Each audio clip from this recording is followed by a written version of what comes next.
Bonjour, everybody. We had the UFC again during the day on the East Coast, UFC Paris. But before we get into that, we just filmed an awesome video, basically guessing MMA fighters when they were kids. And that video will be out on Thursday, so keep your eye out for it because that one's going to be really fun. And yeah, man, let's just get into the hostilities here in Paris. So the main event, Ciryl Gane defeats SRJ Spivac, and I have learned how to spell it. So yeah. It's with a C. That's how they had it in the UFC broadcast, so that's what I'm going to choose to go with. He defeats SRJ Spivac in round 2 via TKO. And the first thing that just jumped out to me in this fight was the disrespect that was coming Ciryl Gane's way. Throughout this whole week, it just seemed like no one thought he was going to be able to defend the takedown. And my friend sent me this one video. It was, you know, those betting accounts on like TikTok and Instagram? Yeah. They're like very brash with how they say things. Well, this one guy, he's like, this is going to be the easiest win of SRJ Spivac's career, and that's because Ciryl Gane stinks. And I'm like, that's interesting. So then you keep watching just to see what possibly could he say. And this guy said that his takedown defense is awful, which coming into this fight, I'm okay with somebody saying, bit disrespectful, but I get it. And I was like, okay, why does he think that? He only mentioned throughout this whole minute and a half video, only mentioned Gane's losses to John Jones and Francis Ngannou. So it just tells me that this dude hasn't watched any other fights by Ciryl Gane, because this performance was an all-time Ciryl Gane performance. Probably the best win of his career in terms of how he looked in there, man. Just fast and precise with his striking, attacking all parts of the body, legs, body, head, and just dispatched of SRJ Spivac on the feet. What did you think of this one, man? Yeah, dude, pretty much he needed it, and he got it. He got it done, and I'd say in the way he needed to was because, to shut dudes up the betting guy you're talking about. Yeah, shout out to my obviously buddy Matt for he that defended, obviously defended a takedown and then some, and just pieced Spivac up on the feet entirely. I guess something you could kind of tell from that first round that maybe things were gonna seem closer for the rest of the way than they were, but I think Ciryl Gane just kind of settled in and just kind of just does what Ciryl Gane does. It's just very calm, cool, and collected from the pocket, and he's so just precise with each strike he throws. And that's obviously a huge gain for a heavyweight. And yeah, dude, I just kind of just got to damn, I kind of just feel bad for Spivac, because he's just taking a lot of damage to that midsection, and that man, it's you could just tell he had nothing left to give the more that fight was going on. So he's not great on the feet, and that this has been shown in previous fights. I remember the Aspinall fight, it was a quick one like this.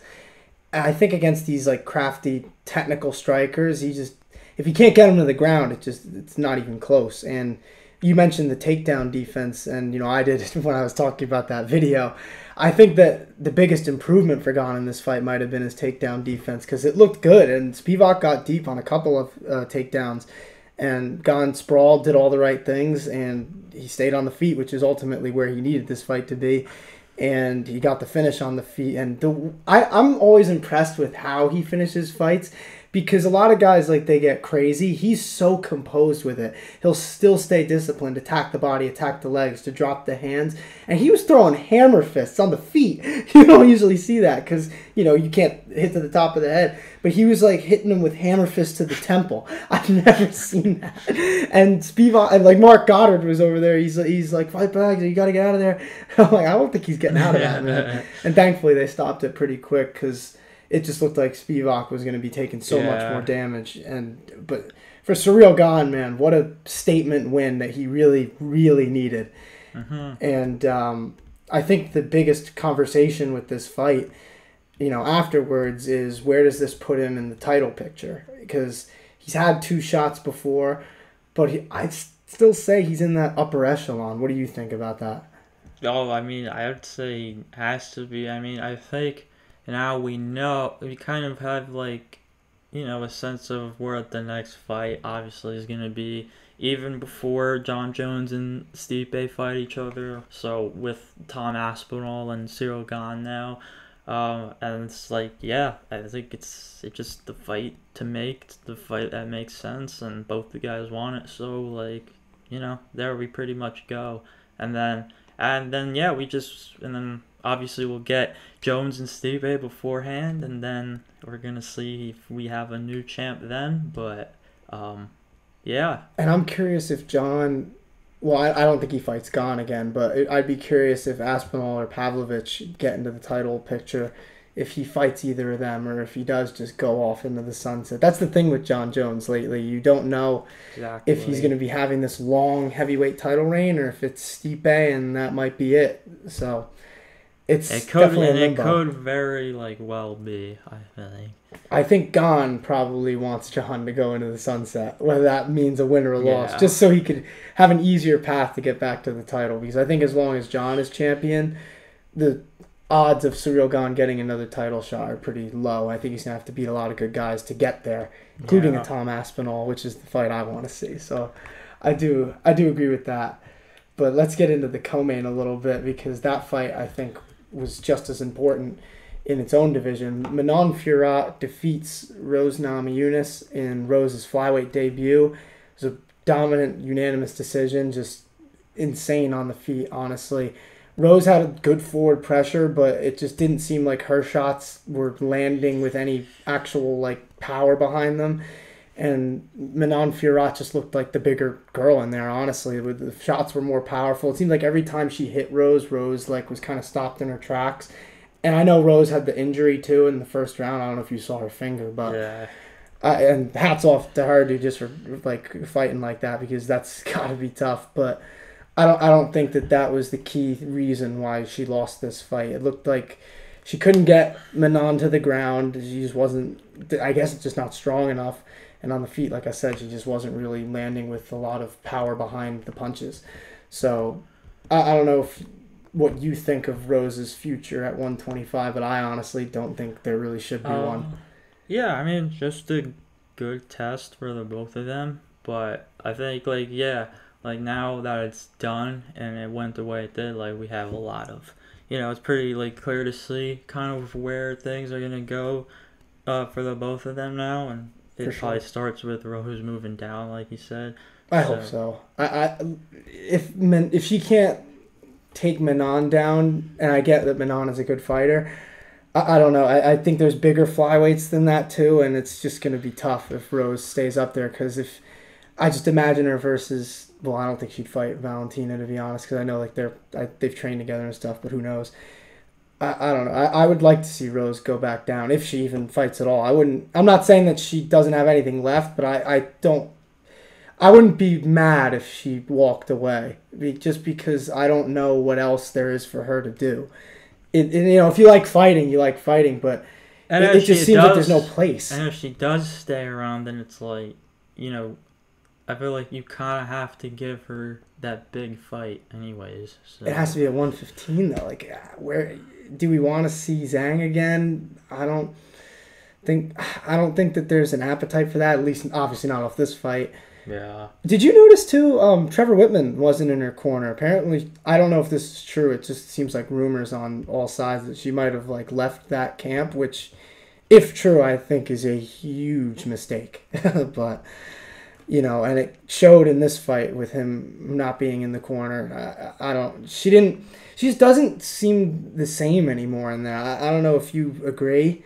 The energy just is different. Just crazy how fast things move in this sport, where it's 2 years ago she was on top of the world, just obviously beating the current champ for the title, and now we're back around here where Zhang Weili is the champ again, and Rose is kind of might just be on her way out. So yeah, I'm not sure. I mean, I'll be curious to see what they do for her next if she decides to take another fight.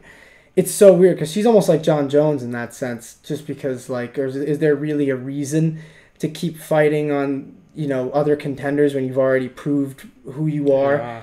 Like, everybody loves Thug Rose. That's like, this isn't meant as disrespect. Like I said, I think she's got plenty left in the tank.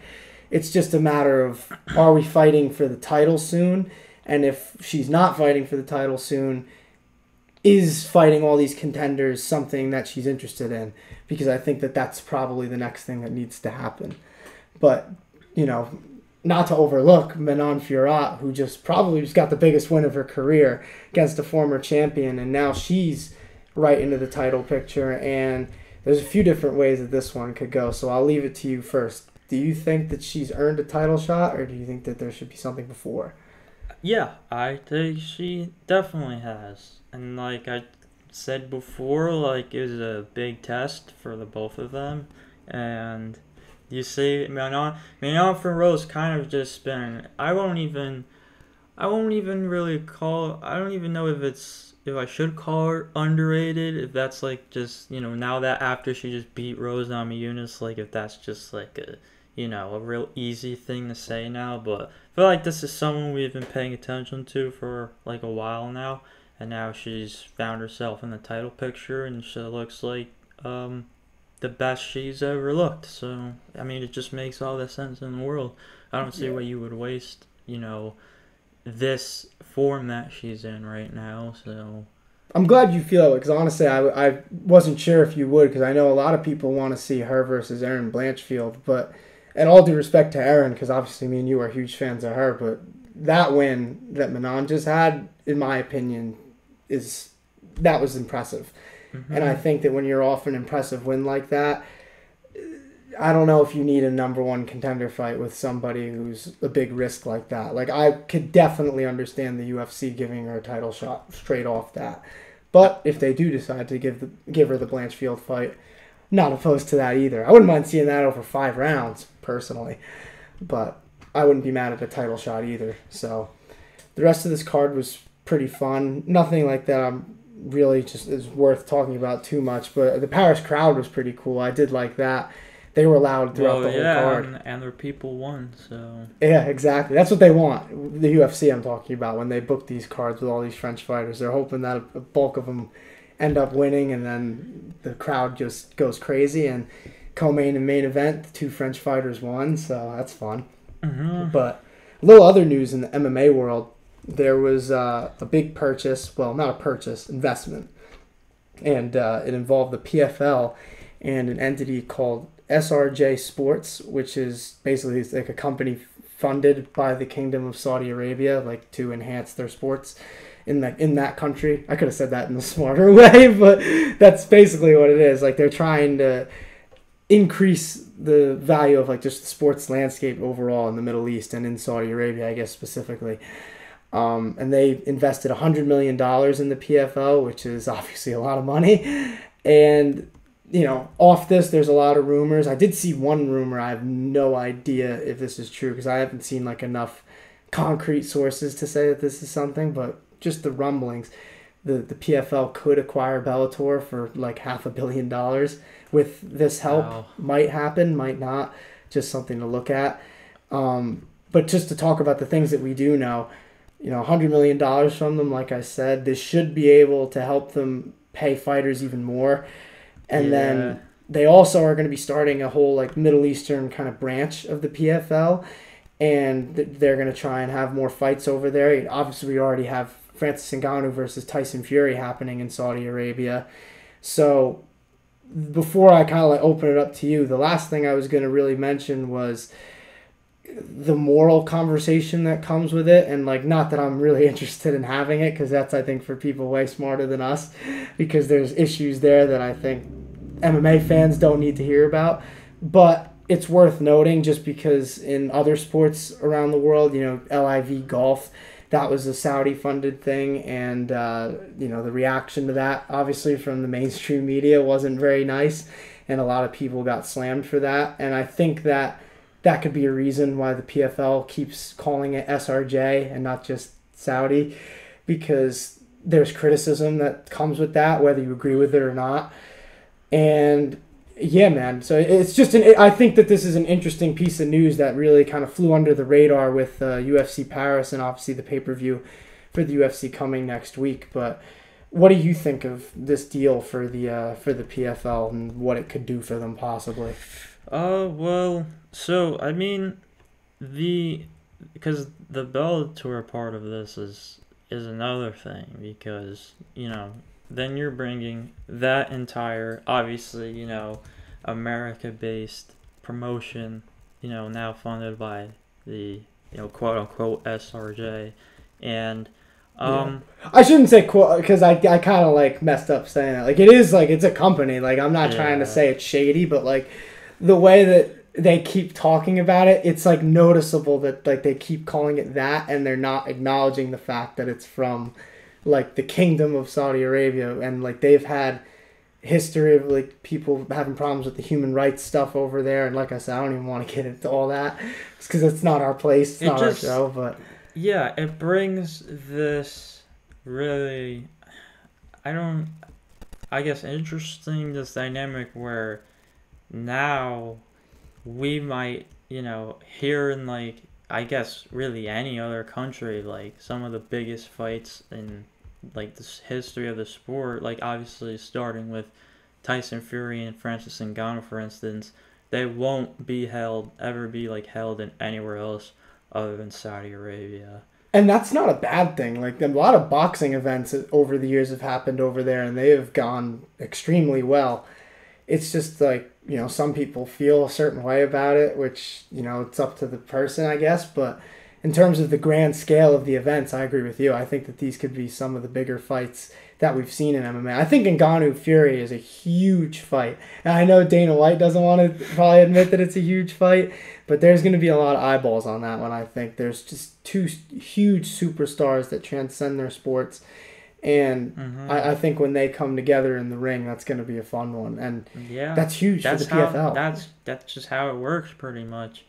Take, that with like any art form, you take two of the top of their game and you just put them into one space. And if you give pretty much everything, it's just always, especially with boxing, obviously we talk about the politics all the time with boxing, and so especially with this, it's like everything outside just has to be exactly right. Yeah. So obviously Tyson Fury holds 2 titles right now, so you have to figure out the contenders for those and what's going to be going on with them.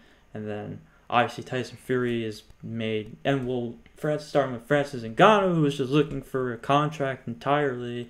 And obviously Tyson Fury is now super obsessed with that money fight, and so he gets it here. And so it's a lot of but I mean, just pretty much once it's signed, sealed, and delivered, and then the 2 guys are making the walk out to the ring, that's how we're probably up for something amazing. So it's the start of something special, that's for sure. It seems like the PFL is really gaining a lot of momentum in the past couple of years. Their tournaments have been doing better. They've been getting a lot of good fighters to come there.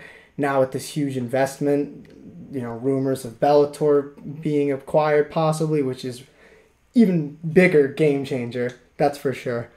And that's really all I had to say about it. It's just, I couldn't believe how little this was being talked about, just because the PFL, at least in the US, is starting to compete with the UFC because people are talking about it.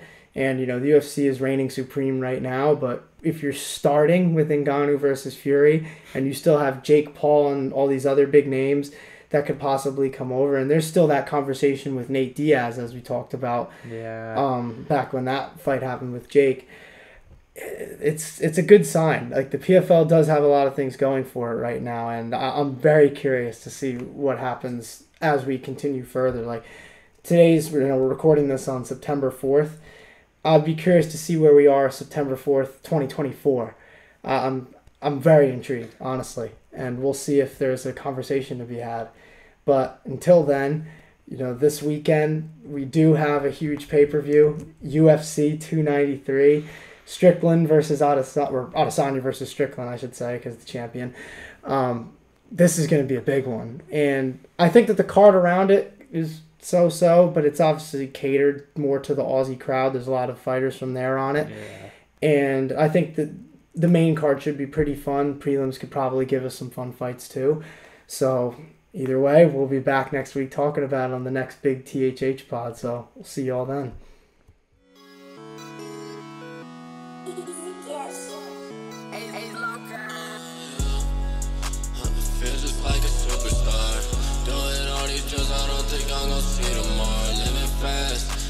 Dash up in a foreign car. It's the type of shit that you be